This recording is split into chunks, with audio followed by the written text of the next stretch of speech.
HR Famous is brought to you by HRU Tech, a contingent staffing firm specializing in engineering, IT, and technically related placements across multiple industries.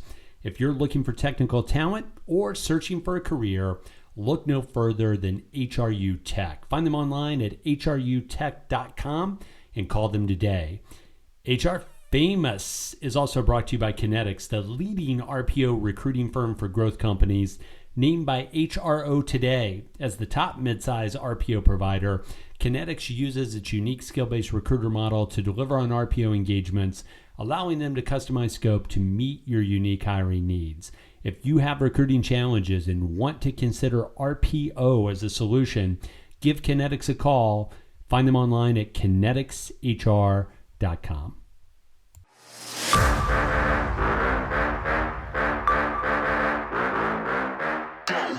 Hey everybody, it's HR Famous, and we are back with another episode. I am your host with the most. I can't be the hostess with the mostest because that was JLee last time. So I'm host with the most with my great friends, Jessica Lee and Chris Dunn. How are you guys doing? Where does this podcast find you?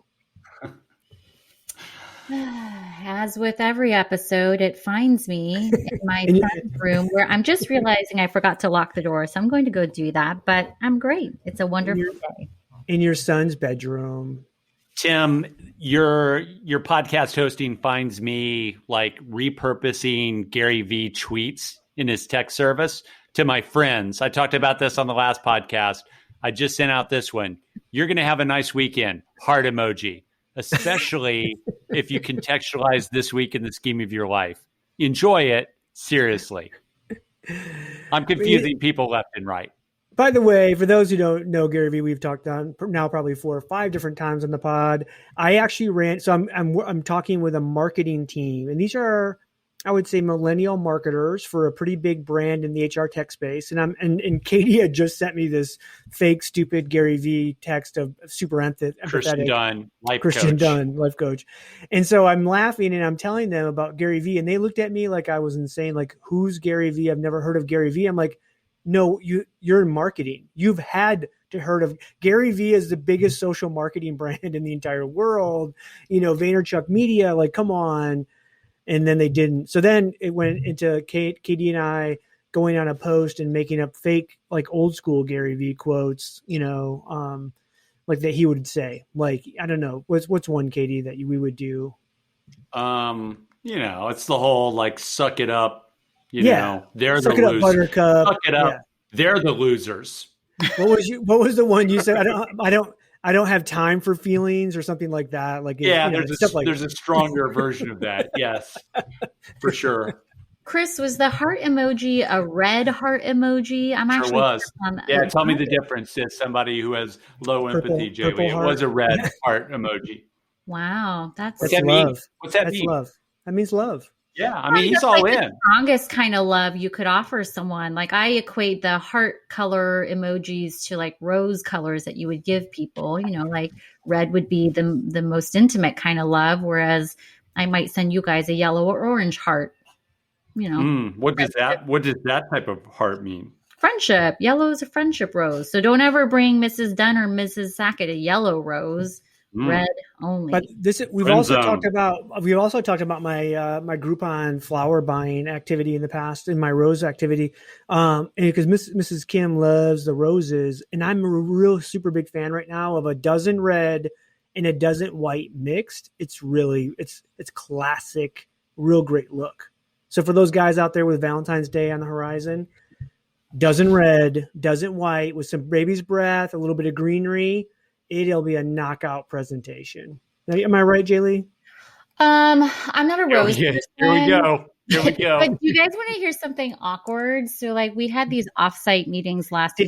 Did you have a boss send you red roses? Well, no, let me tell you this story. And like, usually when we have offsite meetings, like, my boss likes to, you know, like, let's give people a gift or some kind of, you know, thing, you know, to commemorate it. And so we finished this quote unquote offsite meeting, and my daughter came up and she said, "There's a present for you downstairs." I was like, "Ooh, what's that?" And so I asked my boss, I was like, "Did you send us presents?" And he was like, depends on what it is. And I go downstairs and it's a box with flowers. And so I open it. I'm like, what is this? And I was saying, I'm just talking out loud to my husband. I'm like, oh, look, I think my boss sent us all presents. He's like, no, I sent you flowers. He's like, what are you talking about? You think your boss sent you something? Yeah. And he was like, no, it's just, I think my boss sent me a succulent. No, he didn't.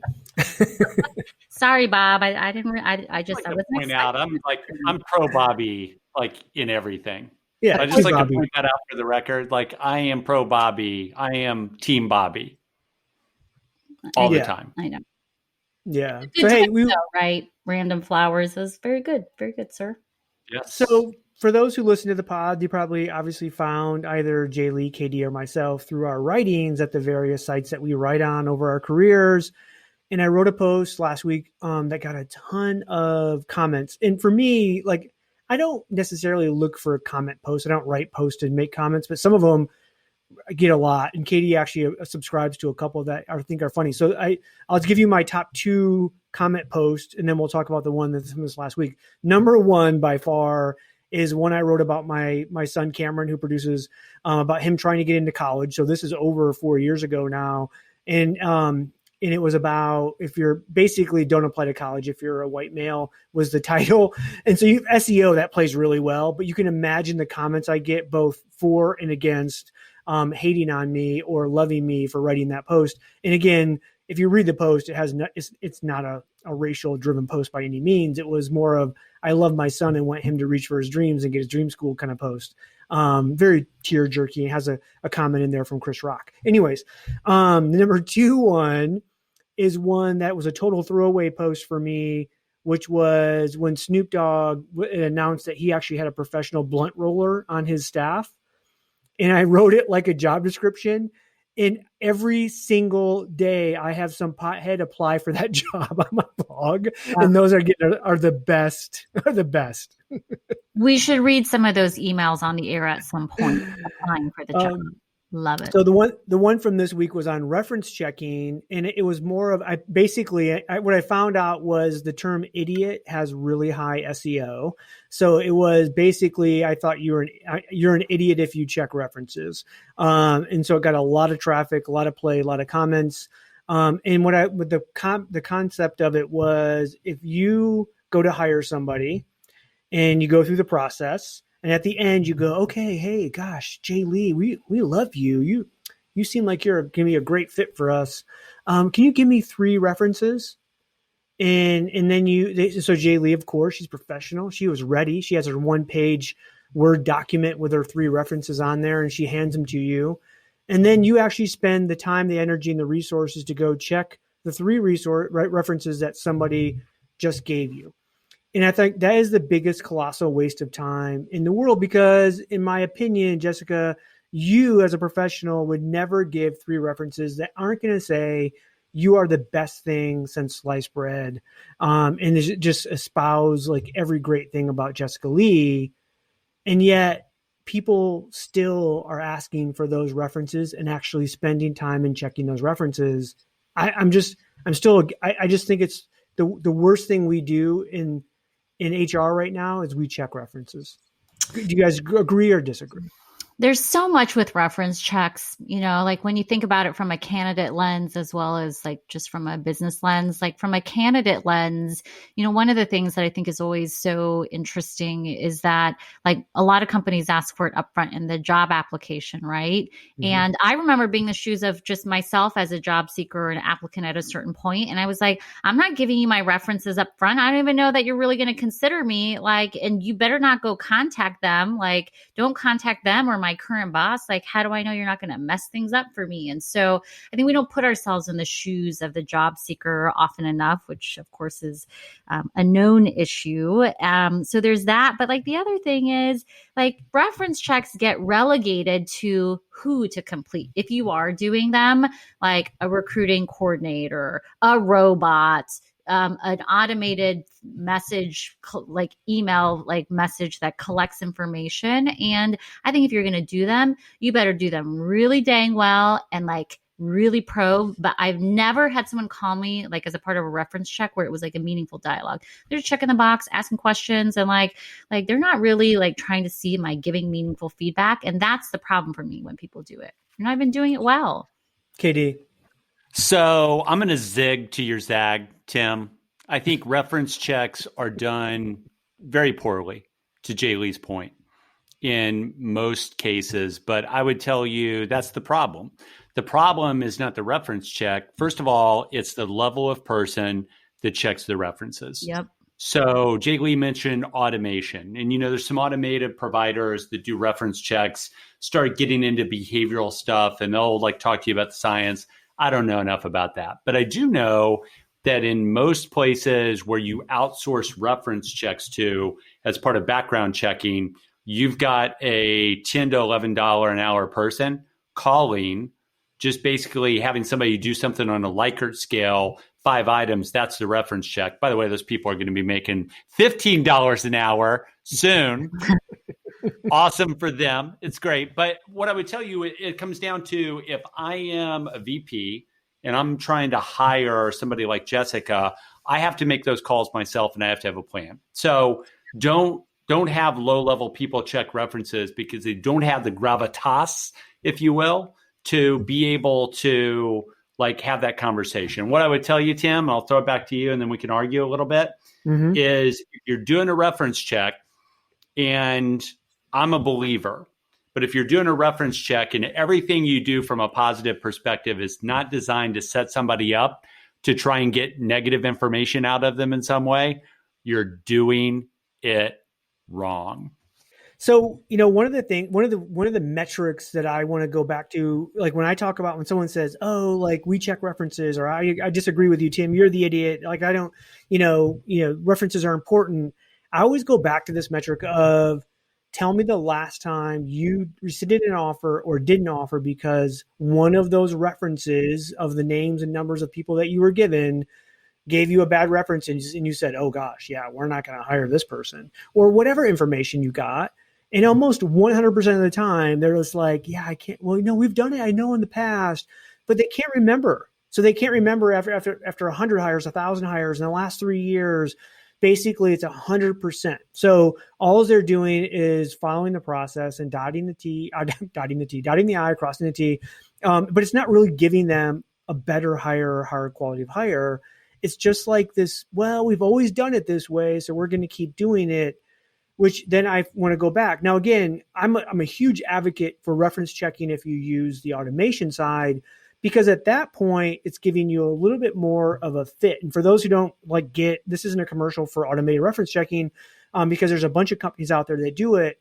But what they do is they send a link to your references, and those references are asked a bunch of questions where potentially on a scale of whatever to whatever, the person's really telling you this kind of how this person really is, both sides, which could be good, right? Like, does this person, like to work with a team, or they're great at finishing independent work or whatever. They're giving you more of their work style, and then you can actually map that to the actual position and what you need.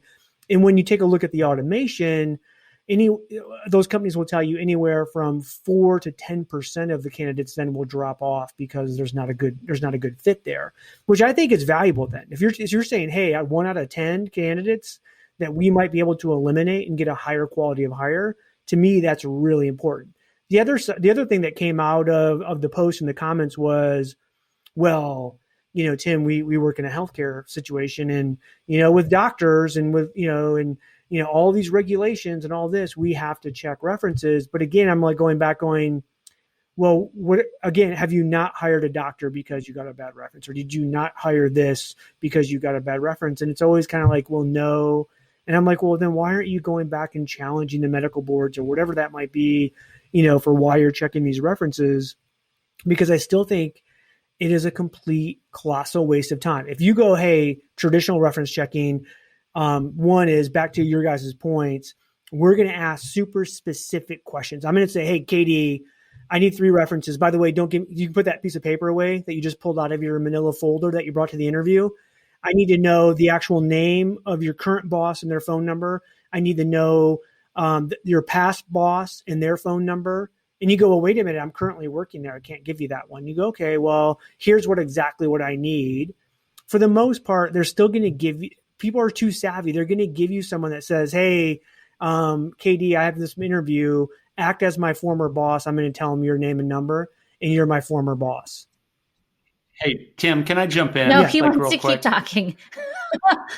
Can I have a rant for 5 minutes once on this goddamn podcast? I mean, you're way too absolute about this, man. Like we have a quality issue with references. We don't have a category issue with references. JLee, I'm going to say two things, and then you and I are going to talk just for a little bit, and we're going to challenge Tim because he's way too absolute about this. So first thing is, like, let's talk about technology on reference checking, which Tim likes, and I think that's cool. Like if you get good stuff out of that and you eliminate candidates, by the way, by the time you've deployed that reference checking stuff and you're eliminating candidates, you're way too late in the process to be eliminating people. Well, no, but I would do that earlier on, right? I would do that earlier. Okay, so you just took care of my first. Thanks for jumping back in, Tim. So secondly, I think the big thing for me, JLee, come in here and talk about this is this all comes back to the quality of the questions you ask. So I'll tell you, in the last week, I hired a white collar professional that looked great, didn't have any concerns. And because I asked the right type of questions, I got stuff that did not eliminate he or she from consideration for the job, but it's going to help me onboard and have real talk about that individual's strengths and weaknesses and what I heard. And in that situation, like there's a reframe here. Like you're not. Hey, hold on, JLee. JLee, hold on. I'm so sorry. I'm so sorry. But Tim's like shaking his head. No, you're not doing the work the right way, No, that's Tim. exactly JLee, it. He's my not apologies. doing the work right. It's not a reference check. There's like reframing here around. There's value to be had where it's more of a like collection of feedback to better understand this person. And that's where I think there's value. But it's not only the questions, Tim and Chris, it's who is asking the questions. And I think that like you can't relegate this to, you know, a recruiting coordinator who's super green. And especially for certain kinds of positions, because here's like the other part of it. Chris, I don't know if you remember this, but at one point a while ago, you were a reference of mine for a job. And I think it was like a recruiting coordinator or an offshore person that was trying to get a hold of you. And so here's someone trying to get a hold of a very important person, Mr. Christian Dunn, a senior level leader, a industry thought leader, and I got this offshore or recruiting coordinator trying to call you, and I think they didn't even get a hold of you, so they sent you like a blank, like a mass email of like, can you answer these 3 questions about Jessica? We're considering her for a job. And I actually remember the feeling of like, well, that's not very respectful of like someone who's like one of my prized references. You're just going to send him a random email that's just been fired off from a system. And like, you even care what he's going to say. So that's another issue. But I also want to go backwards. Just a quick shout out, and how quaint. Do you guys remember when people would come to the interview with like a piece of paper that had their 3 references on it? It was like this weighted piece of paper, and like it's like in the folder, a little folder. How cute was that when people would come with those nice little reference sheets? Like, I miss those days. That's charming. I love it. I miss that. What happens when employees behave badly? Boy, we could do an entire TV show, maybe a Netflix special on that. Well, Ryan and I sat down and recorded episodes for FAMA, and we asked practitioners, give us your most outrageous story. You know, the sales leader that brings cocaine to work, you know, whatever. Just bring us the outrageous, and it is funny.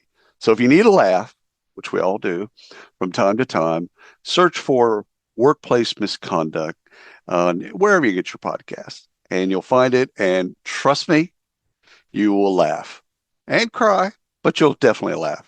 All right. Thank you. Yeah, I agree. JLee, sorry that I didn't take care of you on those references. I got the job anyways. Thanks for nothing. But to the point, JLee, I would have, if somebody would have called me, I would have led with the fact that JLee's awesome. She's going to do great things for you. I only provided people on the list who are going to say that, of course. But if they really engaged me, I care enough about the fit for you in that organization where I'm not going to blow you up, but if they framed it the right way, I'm going to tell them where you can be most successful. That's the right thing for a reference provider to do. But what's the other thing that we haven't talked about is like, it's probably not even the recruiter or recruiting coordinator that's making a decision. Like, Tim, to your point around like metrics, how many times have you revoked an offer?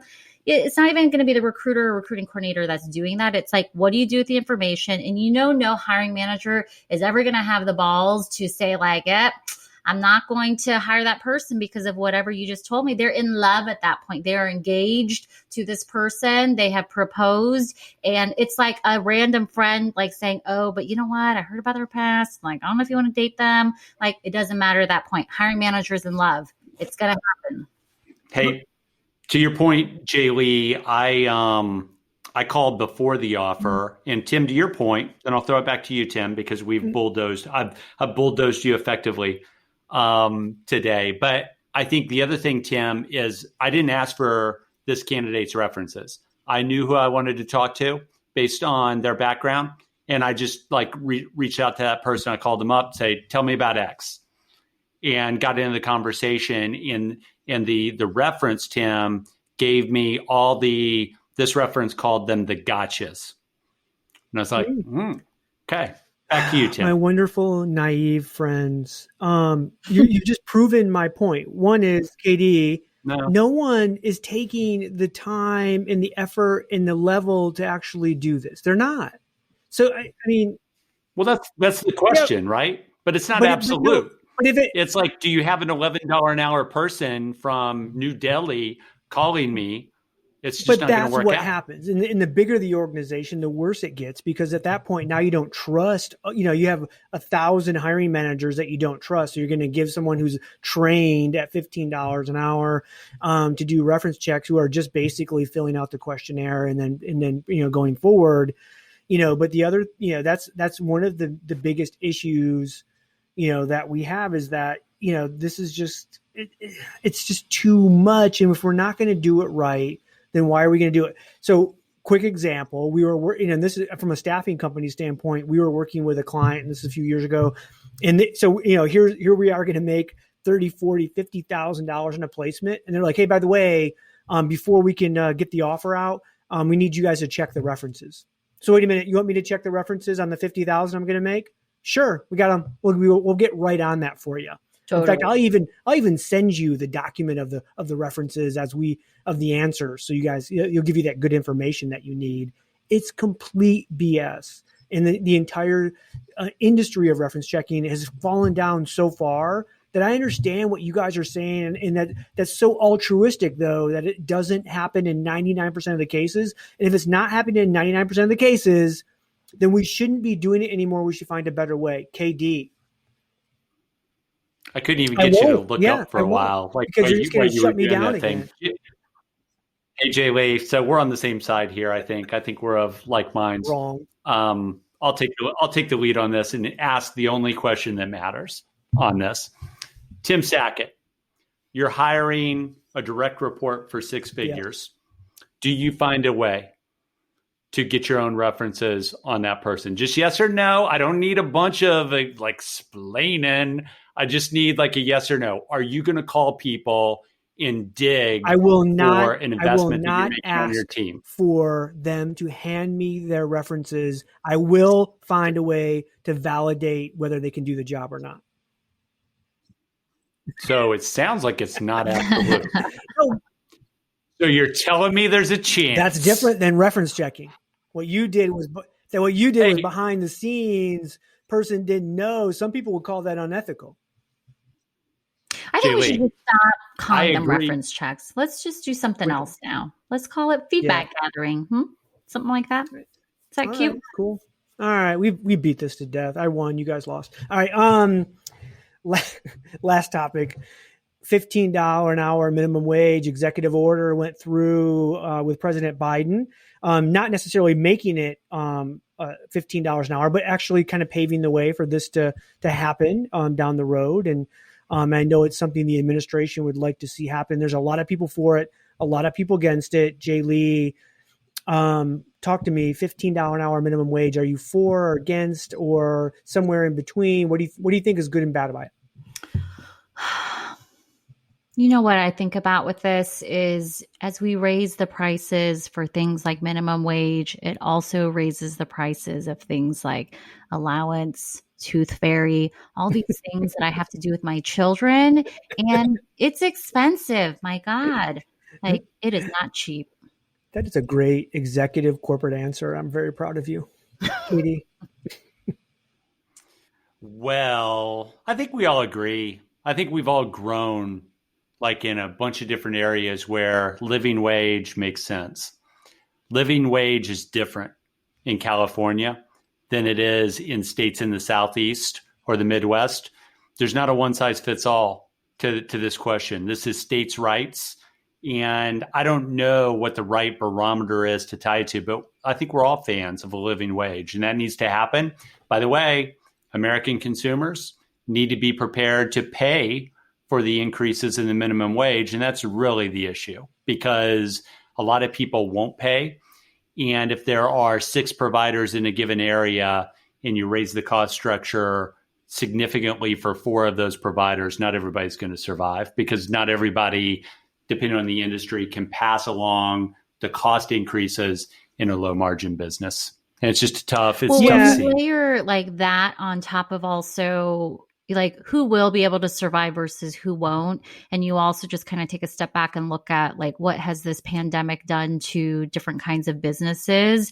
Like one of the things that I think is really heartbreaking and sad is like the number of mom and pop like restaurants or small businesses that have already shuttered or will continue to shutter as people have like stay at home orders and such. And so it's a sad thing to think about when you like combine these two forces together. Like it's not like a standalone issue. Yeah, this isn't really a political issue, but both sides have made it necessary a political issue because there's research on both sides. One side will say, "Oh, this does having a $15 minimum wage doesn't hurt or impact employment at all," and then there's a lot of research on the other side that says, "Wait a minute, yeah, it does, and here's how." And I think that's causing a lot of confusion. I agree. I don't think we're talking about $15 an hour is too much when it comes to LA, Chicago, Houston, anything like that. I think what we talk about is $15 an hour might be too much in like northern Minnesota for a mom and pop bar and grill that's trying to make it. And you have the entire family working there. And now you're forcing someone to pay 15. And I gave the example on my blog about I went to Australia and I went to a bar and grill. And again, we as Americans, we think we go to Australia and we're like, oh gosh, it kind of feels and sounds American. This is very comfortable to me, even though it's on the other side of the world. And then you go into a bar and you're like, I'm sitting at a table, my wife and I, and you're looking around like 5, 10, 20 minutes and like no one's comes. Finally, a local who's very kind and nice comes up and says, you need to go to the bar and order your food. Like what? Like there's no wait staff? Well, no, a waitress in Australia makes $21 an hour. And so instead of actually hiring a waitress, they just make you go to the bar and order your food. And when it's ready, they'll yell your name and then you go get it. And then you go get your silverware and then you go get your refill on a pop or then you go get like, and this is like, so we think like, oh yeah, we want this, but we don't understand the trade-offs as well. There's going to be massive trade-offs that happen anytime this happens. To me, I also would rather like this be market driven. I'm a big belief that the market will correct where it needs to correct. And if you're in New York City and you can't find someone to work, guess what? You might have to pay $18, $19, $20 an hour. But if you're in, some town in the middle of Nowheresville in the Midwest and you can find a 16-year-old kid to come work at your ice cream stand for $10 an hour, that's the market. That's what we should pay. We shouldn't have to pay $15 an hour and overcharge a customer that wants an ice cream cone. And I think that's what happens. Katie. Tim with the invisible hand of Adam Smith coming in late. I think, big companies don't really have an issue. If they don't, especially the big companies that are like more knowledge based and don't have huge retail presences, the government certainly doesn't have this issue. The other like component to this, I just saw like a post from somebody and it got retweeted like 5,000 times on Twitter that was talking about, wait a second, a $15 minimum wage. Do we understand that the starting rate for teachers in Texas $33,000 is $33,000? So what people don't think about is compression. Compression doesn't affect the $80K a year person when the minimum wage happens. What it does impact is all the, I guess what I would call lead levels, like that next step up from that job. Because they start looking around and saying, hey, I was making the equivalent of 30K, which is basically like 1430, 1440. I was making that. And now, so there's all these like embedded costs, JLee, that I don't think the people who make policies, I don't think they really care about. I don't necessarily think that it's an oversight on anyone's part. I just don't think, I think they think the market will figure it out. And there's a lot of fallout from that, including Well, they don't have to think about those things though, right? Like you can sign an executive order or a memo or these different things to say, this is what I believe, this is the agenda that I have. And then you leave it up to everyone else to actually like figure it out. So it's nice to be in that position.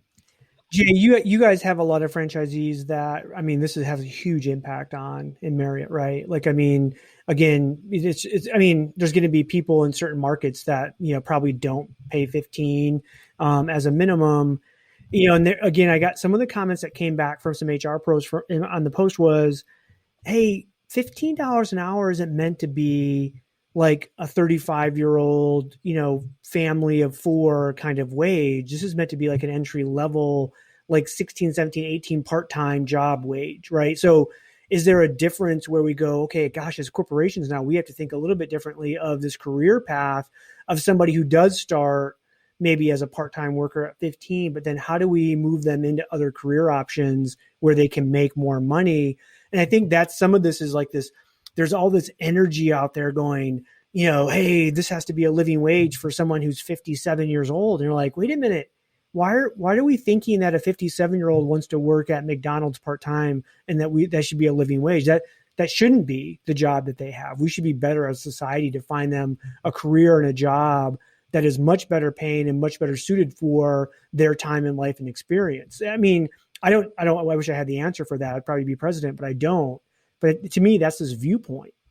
You are a president, though. Let us not forget you are. But you know what? So like real talk, though, like my first job was McDonald's, as I like to tell people. Yeah. And I was that classic like part-timer working, 10, 12 hours a week at the age of 15 and a half when I started there. But there were people at that McDonald's, and actually I vividly remember, and I'll never forget, mothers who were in their 40s, 50s. I remember actually there was a Samoan grandmother who worked there and had worked at that McDonald's for I think like at least 15 years. And she was like an institution at that location. And so she was helping to support her kids and now grandchildren. And so I share that just to say exactly as you're saying, like, it's not, it's not black and white. Like you've got all these different people who are part of the equation that you're trying to solve for. And it's just not easy when you've got, 15 and a half year old Jessica Lee and then, a Samoan grandmother who's, been working there for a long time too, probably making maybe $1 more than I was an hour, which was insane when I think back about it. I do. Go ahead. And Tim, I would add onto that and say that what you're describing, it's not meant to be for the 40 or 50-year-old. You're making a dramatic assumption through no fault of your own, but that concept makes this rationalization that reskilling can and will happen naturally, either through the government or through corporate America. And corporate America's margins are so low and they're shareholder driven. That's simply not in the cards. And we all know the government's bad at reskilling. That's just the way it is. I do think there's one positive trend that I see, and that's we're getting away from the formal education side. And when I was at Applebee's, to be a manager at Applebee's, you had to have a 4-year degree of any kind. And it was kind of a weird thing that had no correlation to success. And now we've seen a lot of companies kind of go away from that, which I think then helps for those individuals who get into hospitality or dining or any kind of service related job. They go, hey, there is a path to management where you don't have to go back and get a 4-year degree. We will actually teach you what it takes to do that. And a lot of times those are the best people. Because how many times have we been into a McDonald's where, Jessica, to your point, you see the grandmother who's been there 18 years working her butt off on the counter. And then there's some 18 or 21-year-old kid who's the manager because they had the degree. Yep. Somehow now they're the manager because of that, where that shouldn't happen. And cool story, there's a Taco Bell right by my office. And there's a lady in there that has to be like 57. She's a freaking rock star who is the manager of that Taco Bell, who, again, just being 10 years of going into that Taco Bell, gotten to know my name. It's Tim. Gotten to know her a little bit. And again, as a general manager of a single Taco Bell, she makes a pretty goddamn good salary without a degree. And God bless her, she works her butt off and she's great and she hires a great staff. And it just shows that there is some career option there that can be satisfying, from that standpoint. But again, this $15 an hour thing, I think is it's going to cause more problems, and that's going to have solutions around this living wage idea from that. So, all right, guys, any last words on that? I want some Taco Bell now. Like I know. Taco Bell sounds good. 3 soft taco meal sounds By great. the way, have you had the fries, the nacho fries? No. Oh my gosh. The Taco Bell fries with the nacho cheese are so good. Do yourself a favor. Get on that. All right. Shout out to Taco Bell. We're going to get out of here, guys. I am Tim Sackett for Chris Dunn, Jessica Lee. That was the HR Famous episode. Don't do reference checks. We are out.